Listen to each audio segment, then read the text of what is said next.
Let's talk about maintenance. You probably think it's all about wrenches, grease, and spare parts, right? Well, today we're going to challenge that idea because the real engine behind any modern high-performing maintenance organization isn't physical, it's information. Let's dive into why.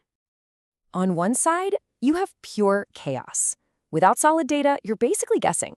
You're constantly reacting, fighting fires, and just hoping things don't break. It's stressful and inefficient. But on the other side, with strong data, you have control. Maintenance becomes predictive, costs are managed. You're not just reacting, you're proactively making things better. This is the world we want to live in.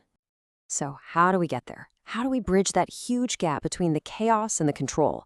What's the secret sauce for building a system that really thrives on high-quality information?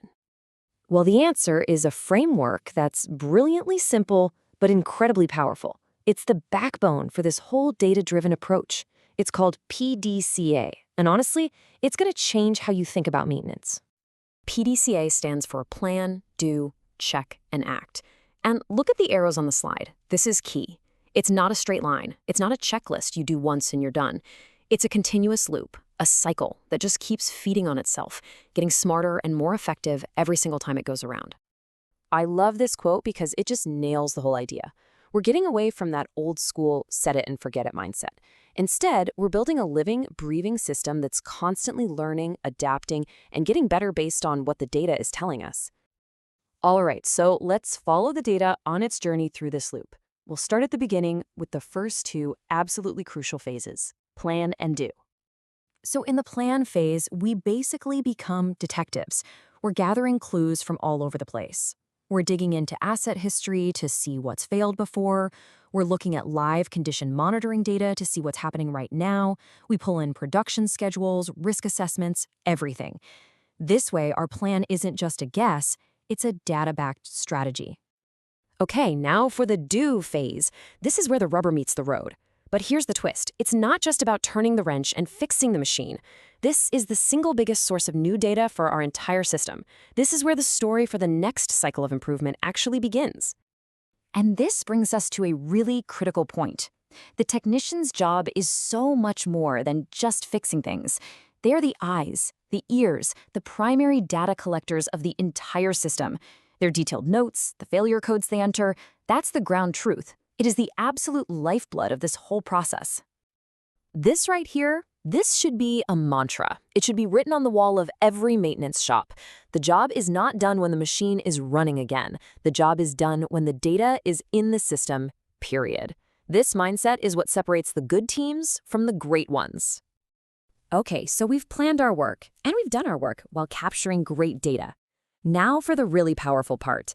It's time to close the loop with the check and act phases, where all that raw data gets turned into real, measurable improvement.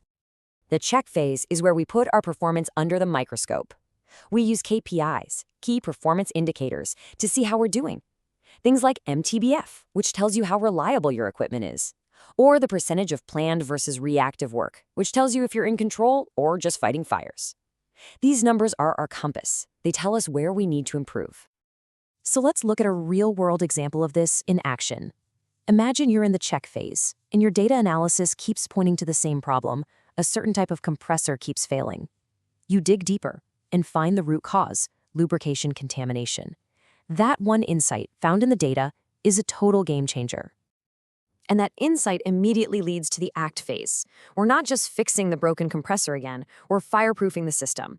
We revise our inspection procedures to catch contamination earlier. We upgrade the filtration systems. We retrain the technicians on proper lubrication practices.